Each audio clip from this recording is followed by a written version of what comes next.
Hello everyone and welcome back to another video from Crazy Gamer.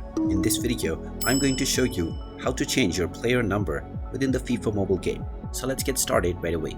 First of all, open up the FIFA Mobile game on your device and proceed with logging in to your existing account or sign up to a new one and complete the basic tutorial levels. After completing the levels for basic tutorial, you will be allowed to choose your team and set up your username. After this step, you will gain access to the main menu, from which if you wish to change the number of your players, tap on the club menu. From the club page, tap on locker room, and now you can tap on the number option in order to change the number for all of your players. Just tap on whichever player number you wish to edit and you will see their number that is currently in use at the bottom section. Just type in your preferred new number and now you can tap on change number and this will change the number for this player right away. You can do this with as many number of players as you wish and your desired number will be set for the player right away. And there you have it.